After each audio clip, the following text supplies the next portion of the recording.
Madame, Monsieur, bienvenue à cette émission Vox Hebdo. Vox Hebdo, une émission référentielle qui vous permet de comprendre l'actualité au-delà du factuel. Au menu, le rapport ITIE Congo 2015 venait d'être publié le 7 février 2018. Ce rapport vise à renforcer la compréhension du niveau de la contribution du secteur extractif au développement économique et social du pays.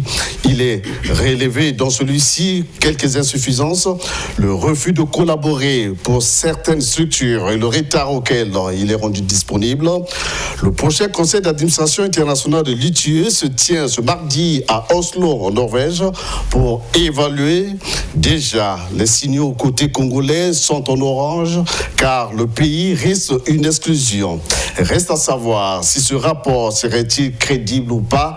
C'est donc ce à quoi est focalisé le Vox Hebdo de ce jour. Madame, Monsieur, une fois de plus, bienvenue et excellentes conditions de suivi à toutes et à tous. Et comme invité dans cette émission, nous avons à l'extrême gauche Clovin Bozir Hassen Ontion. Il est sachant en matière de l'ITIE. Salut Monsieur Ontion. Bonjour Monsieur le journaliste. Merci d'avoir accepté notre invitation. Avec plaisir, bien sûr. Merci. À côté de moi, nous avons Gildas Ngulundile. Il est observateur de la vie politique nationale. Salut Gildas. Bonjour Robert. Merci d'avoir accepté notre invitation. Et enfin, à l'extrême droite, Guy Benoît de Victor. Il est journaliste indépendant. Il est en même temps analyste sur ce plateau. Salut Guy Benoît de Victor. Salut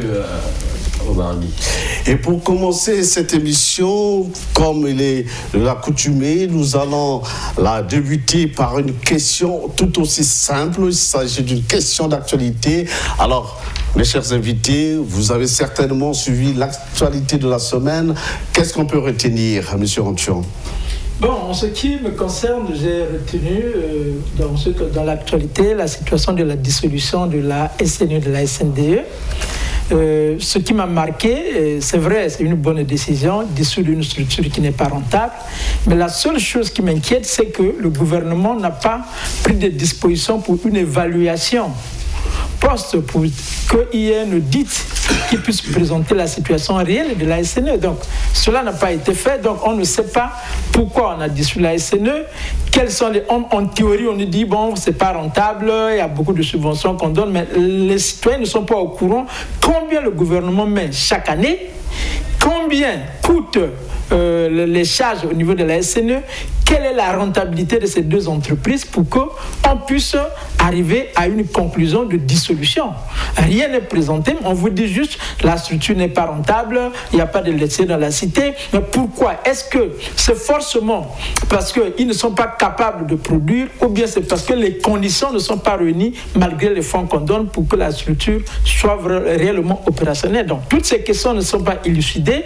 On vient juste, on dit, en plein gouvernement, dissolution d'une structure. Mais les citoyens ne savent pas quelles sont la loi numéro 10-2017 du 9 mars relative à la transparence et la responsabilité fiscale veut que les structures publiques puissent rendre public leur état financier.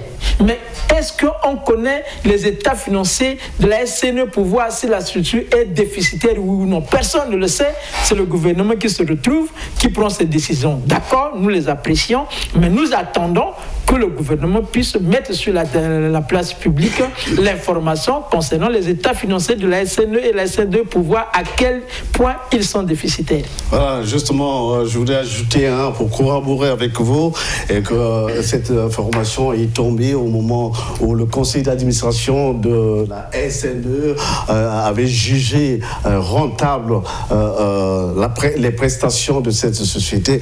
Alors, on était un peu comme surpris. Alors, je me retourne du côté de Judas Ngulundile. Alors, Judas, quel est le point d'actualité qui vous a marqué le plus? Merci Obargui. Ce qui m'a marqué le plus, c'est le voyage du ministre de l'Éducation nationale. L'enseignement secondaire, l'enseignement primaire et secondaire de Colony Makosso, oui. Makosso à Mosaka. Alors, son séjour à Mosaka, si vous avez suivi les images, les enseignants, les appelés volontaires, ont réclamé leur recrutement au niveau de la fonction publique. Alors, moi, la question que je me pose par rapport à cette réclamation, je crois qu'ils sont dans leur droit. La question que je me pose est de savoir, est-ce que dans notre pays, nous prenons l'éducation au sérieux? Lorsque, au niveau de la fonction publique, chaque année, il y a des recrutements, et les recrutements ne se font que dans d'autres secteurs, au lieu de penser au secteur de l'éducation. Parce qu'un pays où l'éducation n'est pas prise au sérieux, le développement dans ce pays n'est pas possible. Et aussi, voir un peu la manière dont les gens réfléchissent en ce qui concerne l'éducation au Congo. Le cas, par exemple, aujourd'hui, de l'université de Nice Sassou Nguesso qui sont allés construire, ou qu'on a construit aujourd'hui dans un endroit où on ne sait même pas si l'avenir elle est prometteuse dans ces conditions-là. Ceci tout simplement veut dire quoi? Ça veut dire tout simplement que de manière générale, l'éducation dans ce pays n'est pas prise au sérieux. Lorsqu'on arrive à négliger, je dis bien, je pèse mes mots, quand on arrive à négliger les acteurs ou les formateurs dans ce sens-là, en tout cas, ça pose problème, j'ai dit. Bon, merci, ça reste un sujet à suivre et nous allons terminer cette phase avec Guy Binois de Victor. Oui, mais merci beaucoup. Je crois que M. Arsène vient de me voler la parole à la bouche parce qu'il a parlé de la SNDE, ça défrait la chronique parce que nous avons appris avant le prononcé de dissolution du gouvernement, c'est les cadres de ces deux entreprises qui boudaient et qui pensaient qu'il ne fallait pas dissoudre ces deux entreprises. Bon, maintenant que le gouvernement a prononcé la dissolution, moi, ça m'a marqué parce que je me dis, c'est comme une fuite en avant. Notre État, tous les jours, quand les entreprises ont des problèmes, l'État n'affronte pas, ne cherche pas à savoir pourquoi ça ne marche pas. L'État préfère privatiser ou reformer. Vous voyez, toujours comme ça, comme s'il y avait quelque chose qu'on cachait, comme si on ne voulait pas savoir le fond du problème, pourquoi ça n'a jamais marché, parce que ça fait la énième entreprise qu'on va privatiser, mais les premières ne nous ont jamais donné satisfaction, mais nous continuons dans la lignée. Et moi, ça m'étonne, et je voudrais je pense que les parlementaires qui vont se saisir de la loi, parce que c'est la loi qui va déterminer, pourront creuser en profondeur pour savoir qui a fait quoi, où sont partis les milliards que l'État a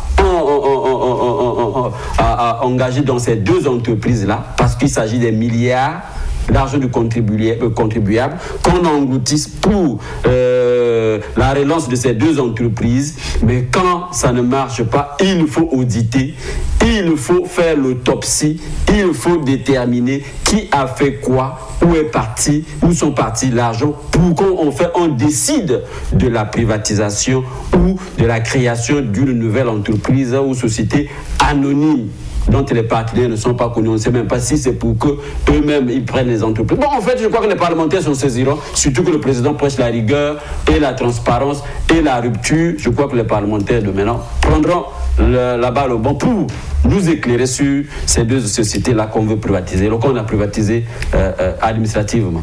Merci, c'était là le point sur l'actualité. Venons-en à présent au vif du sujet. Le comité exécutif de l'initiative pour la transparence des industries extractives a publié le 7 février 2018 son rapport 2015. C'était au cours d'un échange avec la presse. Images et commentaires. Le périmètre des travaux intègre 24 entreprises du secteur des hydrocarbures, parmi lesquelles la SNPC, 75 du secteur minier et 35 du secteur forestier. Celui-ci a consisté à collecter, rapprocher et compléter pour l'année 2015 les paiements déclarés versés à l'État pour les entreprises extractives enregistrées au Congo, d'une part, et les paiements déclarés reçus par l'État de ces entreprises, d'autre part. En ce qui concerne les chiffres, nous allons retenir que dans le secteur pétrolier, nous avons donc directement comme paiement fait par les entreprises au trésor public 512 milliards de francs CFA qui ont été directement versés dans le compte du trésor public par les sociétés pétrolières, y compris la SNPC qui commercialise la part de brut de l'État. Au niveau du secteur minier, il y a eu 4,9 milliards qui ont été payés directement au trésor public. Et en ce qui concerne le secteur forestier, il y a eu 33 milliards qui ont été payés au niveau du trésor public. Cependant, le refus de collaborer de la Direction générale des impôts et du domaine a rendu quelque peu difficile la finalisation du dit rapport, a indiqué le comité exécutif. Nous avons eu de grandes difficultés. Nous avons des sociétés qui apparaissent, qui disparaissent. On se pose des questions. Et c'est là où on voudrait vous dire que le rapport de l'ITIE, une fois qu'il sort, nous n'avons pas un dispositif coercitif au niveau de l'ITIE. Ce n'est pas à nous d'interpeller le dispositif réglementaire ou le dispositif juridique qui existe dans notre pays. Nous donnons l'information. Nous n'avons pas la volonté de nous substituer aux institutions qui existent. On ne peut pas se substituer à la Direction générale des impôts, même si par rapport à ce rapport, il y a eu certaines faiblesses. Ainsi, pour consolider le processus ITIE et d'améliorer la gouvernance publique des industries extractives au Congo, quelques recommandations ont été formulées au comité exécutif de l'ITIE Congo. Voilà, Monsieur Antion, il est établi que le cabinet Finergis a été sélectionné pour être administrateur indépendant en charge de l'élaboration du rapport ITIE couvrant les revenus de l'année 2015, n'est-ce pas, c'est ça? Bien sûr. Ok. Finergis est-il un partenaire de tout le temps de l'ITIE ou bien est un partenaire circonstanciel pour le besoin de la cause? Ah d'accord, bon, en fait, Finergis n'est pas un partenaire, comme on dit, éternel, s'il faut l'utiliser ou bien permanent.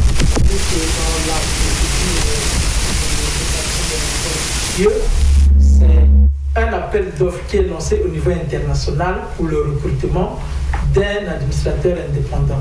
Donc, une fois que le cabinet est sélectionné, ce cabinet donc a la mission de produire le rapport qui sera soumis au comité exécutif pour adoption et publication. Donc, pour le Congo, je peux dire que Finergis est le 4e, je crois bien, non, le 3e administrateur indépendant, parce qu'il y a eu d'abord, pour le rapport 4, 2006 jusqu'à 2009, c'était le cabinet Gelbert et Gourdon qui avait donc élaboré les premiers rapports. Et le 2e administrateur indépendant qui a travaillé sur le Congo concernant l'ITIE, c'était, je crois, Maurice Stephen, qui avait élaboré donc le rapport de 2011, qui avait élaboré donc ces deux rapports, et 2012, je crois. Et puis est arrivé donc Finergis, qui était d'abord Fairlinks, mais qui a changé le nom, c'est le même cabinet, qui est élaboré pour 2013, 2014, 2015, donc y compris 2012. Il a son 4e rapport et le dernier, je crois, parce que là, on sera obligé de lancer un autre appel d'offres pour recruter un autre administrateur indépendant. Et quel est le travail qui a consisté dans l'élaboration de ce rapport? Bon, le travail d'un administrateur indépendant consiste donc à faire d'abord ce que nous appelons une étude de cadrage.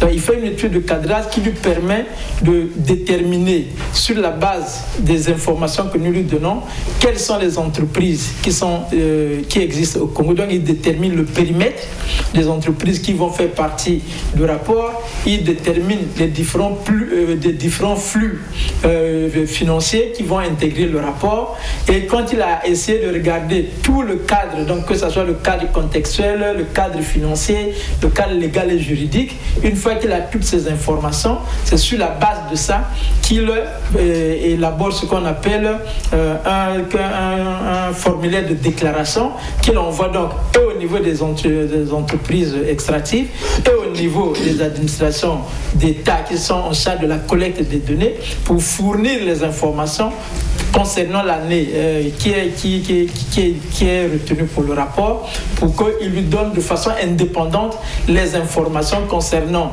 les flux qu'ils ont eu à payer à l'État, quels sont les montants qu'ils ont à payer à l'État, quels sont comment ça s'est passé avec les pièces justificatives. Et sur la base de ça, un auditeur externe de chaque entreprise confirme, donc valide, certifie conforme conforme les déclarations qui sont faites par les entreprises. Et l'État, de son côté aussi, fait la même chose, c'est-à-dire que les structures chargées de la collecte des données, c'est par exemple le Trésor public, la Direction générale des impôts, la Direction générale des douanes, la Direction générale des hydrocarbures, la Direction générale des mines, ainsi de suite, qui sont concernés par la collecte, qui reçoivent les fonds qui sont payés par les entreprises privées.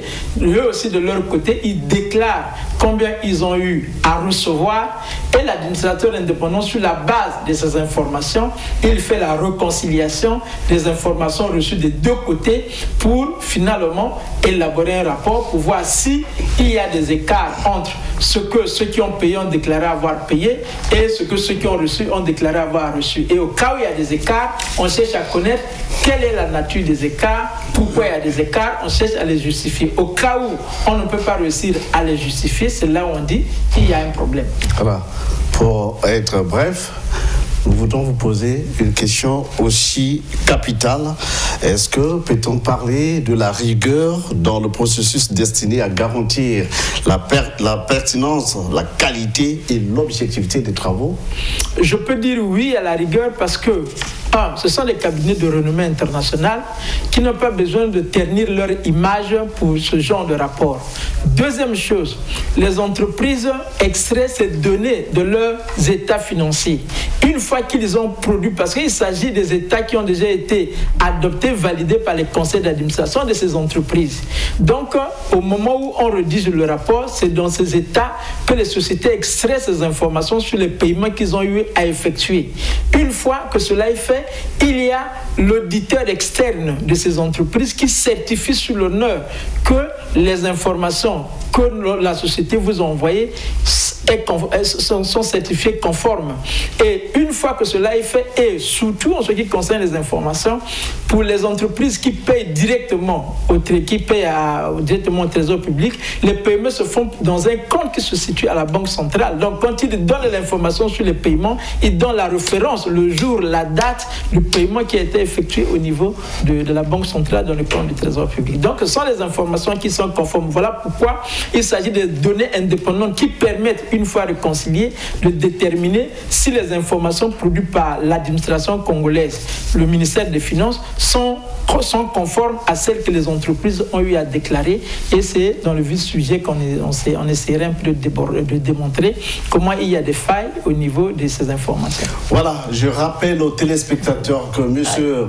Clovin Bozir Hassen-Ontion, il est membre de l'ITIE Congo. Voilà pourquoi, à ce juste titre, il est dans ce plateau, sur ce plateau, j'allais dire. Alors, M. Ontion, permettez que je vous soumette à cet exercice. Alors, ce rapport épingle 3 secteurs, le secteur pétrolier, le secteur forestier et le secteur minier. Il est entendu que ce rapport a connu des difficultés pour sa finalisation du fait que certaines structures n'ont pas voulu coopérer. Que justifierait alors ce fait? Bon, dire que les entreprises ou bien certaines structures n'ont pas voulu coopérer, c'est vrai. Quand vous avez suivi la conférence de presse que le comité ITIE a eu à tenir, le président de l'ITIE vous a dit que oui, il y a certaines structures qui ont eu à hésiter. Bon, il y a plusieurs raisons. Ce qui est sûr, c'est que ce n'est pas le début de l'exercice sur la déclaration des données concernant l'ITIE. Nous sommes au 7e rapport ITIE, je crois, ou le 8e. Donc, les entreprises sont habituées, en réalité, à fournir ces informations. Le problème aujourd'hui, c'est quoi? C'est que quand vous regardez au niveau de l'État, c'est pour la première fois, par exemple, que la Direction générale des impôts ne soit pas capable de fournir des informations qui sont manipulables, qui peuvent être traitées. Là, nous sommes désolés, et le président de l'ITIE, le président du comité exécutif de l'ITIE vous l'a dit, nous sommes désolés parce que ce n'est pas vraiment dans l'habitude de la Direction générale des impôts. Donc, ça sera à la Direction générale des impôts de dire pourquoi ils ont hésité ou bien ils ont eu des difficultés à fournir des informations alors que la Direction générale des impôts a toujours été un modèle.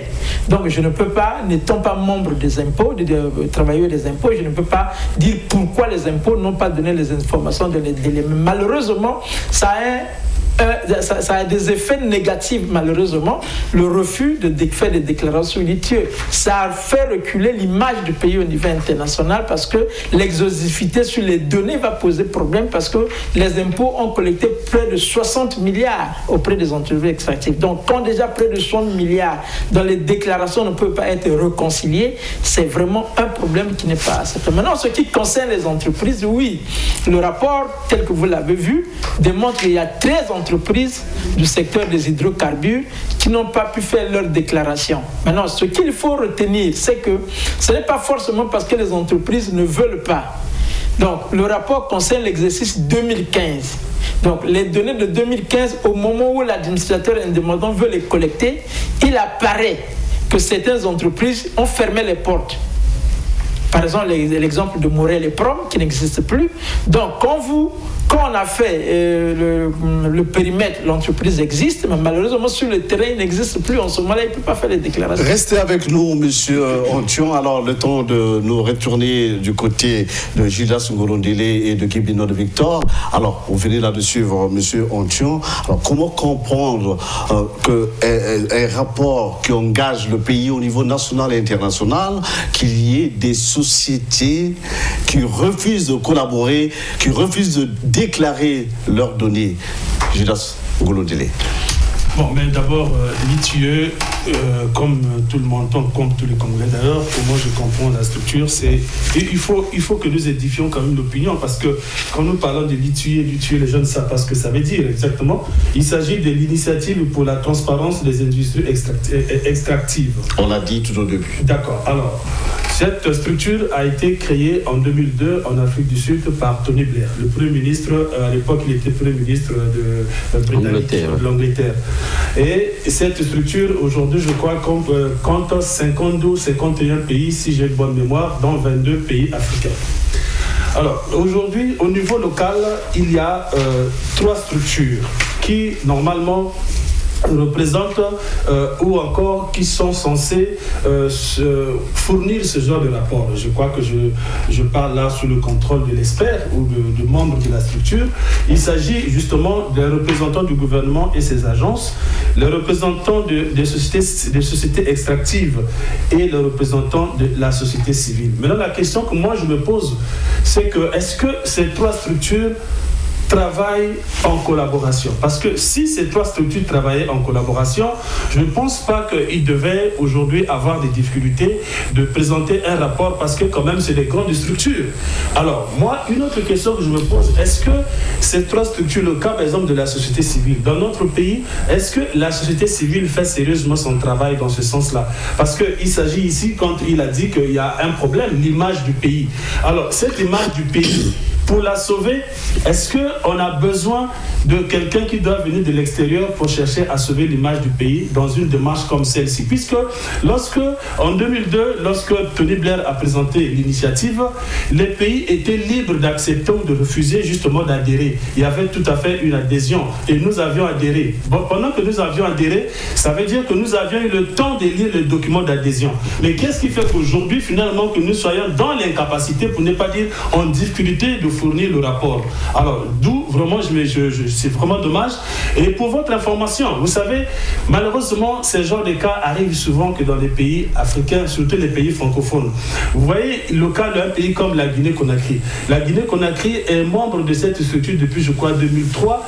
Et en 2015, la Guinée-Conakry avait fourni son rapport. Donc, en 2000, si j'ai une bonne mémoire, permettez-moi, la Guinée-Conakry avait fourni son rapport et entre-temps, je crois que 7 ans plus tard, la Guinée-Conakry n'était plus capable de fournir son rapport. Alors, cela veut dire quoi? Cela veut dire tout simplement que nous, les pays africains, il arrive des moments où nous acceptons de nous engager sans pour autant tenir compte des tenants et des aboutissants. Et nous nous posons la question de savoir, est-ce qu'on le fait tout simplement parce qu'on veut plaire aux Occidentaux? Je me pose la question.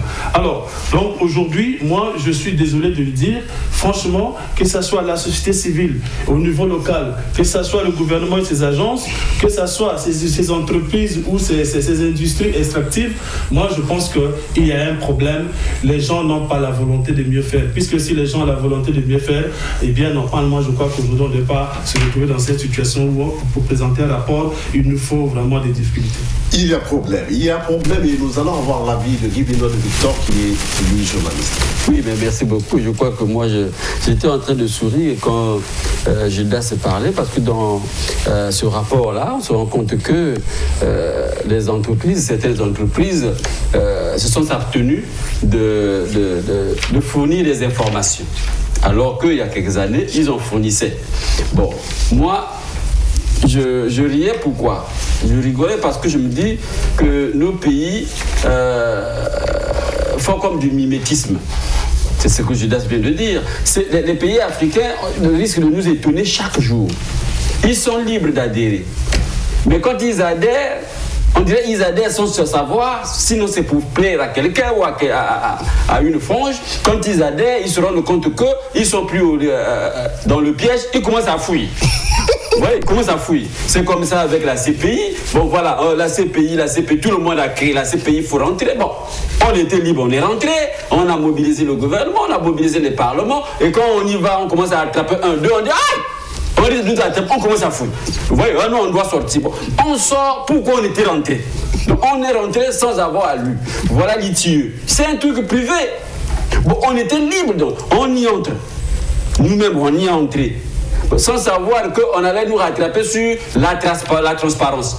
Parce que quand on entre là, je crois que ce n'était pas dans la vision de mettre à nu la gestion du pétrole, parce qu'au Congo, ici, il n'y a pas beaucoup d'industrie extractive.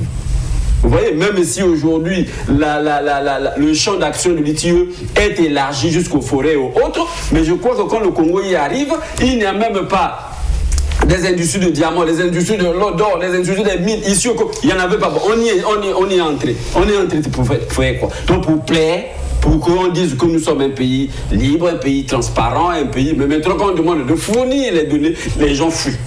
C'est sûr que la DGID n'a pas fourni parce qu'ils ont reçu une injonction de quelque part pour dire ne fournissez pas, parce que déjà l'expert nous a dit qu'ils avaient l'habitude de fournir. Bon, pourquoi tout d'un coup ils refusent de fournir? Vous voyez, et d'ici là, quand on va les traquer, on va dire ah non, on sort de l'ITIE. D'ailleurs, on a commencé à entendre là que le Congo risque d'être on va y venir, d'être exclu. On va y arriver. C'est comme ça l'Africain, c'est comme si on s'infantilise comme ça chaque fois. On entre dans des histoires qui nous prennent au couler, et puis après, on commence à crier comme pour reculer vite. Vous voyez que c'est ça qui nous met en difficulté quand on est en face des autres nations, et à la fin, on apparaît comme des petits-enfants, on ne comprend pas ce que l'on fait. Merci. Alors, monsieur Odion, est-ce que la DGID, la Direction Générale des Impôts du Domaine, a fourni des explications au regard de cette attitude? Bon, en tout cas, ce que je peux dire, je voudrais d'abord expliciter, revenir sur ce que les amis ont dit. Non, je pense que c'est vrai, nous sommes membres de la société civile. Je pense que la République du Congo a eu à prendre un engagement qu'il respecte juste aujourd'hui, parce que je me souviens, en septembre, je crois, 2011, le président de la République lui-même avait pris un engagement devant le conseil d'administration international, la présidente, Madame Claire Schott à l'époque, pour dire l'ITIE, je vais faire. Les données sur le pétrole, je vais donner. Et je crois bien que, de son côté, en tant que le haut responsable de notre pays, il a jusqu'aujourd'hui respecté son engagement. La preuve, en 2015, dans sa lettre de mission au ministre des Finances, il avait prescrit dans cette lettre au gouvernement de mettre en œuvre les différentes recommandations des différents rapports ITIE. Maintenant, tout le problème, ce n'est pas que le gouvernement, bien le président de la République, a adhéré à l'ITIE, après on devient des farceurs, comme on le dit, si vous permettez le mot, qui ne veulent plus mettre en œuvre l'ITIE. Le problème, c'est maintenant les acteurs. Parce que le président a donné l'instruction. Dites par exemple, mettez en œuvre les recommandations. Est-ce que le gouvernement qui exécute les missions, les ordres du président de la République a eu à l'exécuter? Voici le vrai problème. Deuxième problème en ce qui concerne les impôts. Moi, je pense, de mon côté, que pour information, je crois, même le ministre des Finances a rappelé à la Direction générale des impôts la nécessité de fournir des informations concernant le rapport ITIE 2015. mais ils l'ont fait au dernier moment. Quand il donne les informations, l'administrateur indépendant dit que ces informations n'étaient pas exploitables, c'était confuse, au point où ils n'ont pas été pris en compte dans le rapport. Maintenant, est-ce que c'est dire que le pays ne veut plus faire de mettre en œuvre l'idée? Je ne pense pas, parce que le pays, pour mettre en œuvre l'idée, ce n'est pas seulement les informations qu'il faut donner, il faut financer les activités. Malgré les difficultés financières du pays, je crois bien qu'il fait un effort de financer l'idée, parce que pour produire ce rapport, c'est pour l'administration indépendante, c'est entre 50 et 80 millions qu'on paye. Donc le Congo a eu à payer cet administrateur, et d'ailleurs si le rapport est sorti un peu en retard, c'est parce qu'avec les difficultés des transactions financières au niveau international actuellement, le virement qui a été fait pour l'administrateur indépendant est arrivé en retard. C'est l'une des raisons qui fait que le rapport n'a pas été publié aussi dans les délais. Donc on ne peut pas pour cela directement conclure que le Congo avait pris l'engagement de mettre en œuvre l'ITIE, et puis pour le faire maintenant, il devait faire. Non, je pense que c'est la question des acteurs. Mais monsieur Onchon, au-delà du retard, au-delà de l'attitude affichée par la Direction générale des impôts du domaine, est-ce que réellement le pays a la volonté d'honorer cet engagement? Bon, je ne peux pas répondre à la place du ministre des Finances. C'est lui qui est le ministre des Finances, qui est le président de l'ITIE, qui est le champion de l'ITIE au Congo. Nous observons sur les actes. Déjà, dans nos différents rapports qu'on a eu à publier, nous avons regretté le fait que le gouvernement ne suit pas, comme il fallait, la mise en œuvre de l'ITIE. Donc, il prend l'engagement au haut sommet. Le président de la République a pris un engagement. Il tient d'ailleurs à ça dans ses discours. Mais malheureusement, dans la mise en œuvre, on se rend compte qu'il n'y a pas un suivi effectif qui peut se garantir le succès de l'ITIE en aval. C'est là où je peux dire. Mais sinon, sur l'engagement, à partir du moment où il y a une ligne budgétaire pour la mise en œuvre de l'ITIE, à partir du moment où le gouvernement accepte que les activités de l'ITIE soient mises en œuvre, y compris par la société civile, nous pensons que l'engagement y est, mais c'est plutôt le suivi. D'ailleurs, ce n'est pas le seul cas. Il y a plusieurs situations dans le pays où le gouvernement a pris un engagement, il fait, mais dans la pratique, il n'y a aucun suivi pour savoir qu'est-ce qui se fait. On est surpris juste par les résultats à la fin. Merci. Nous parlons du rapport de l'ITIE Congo 2015 et nous allons marquer une courte pause, le temps de souffler un peu.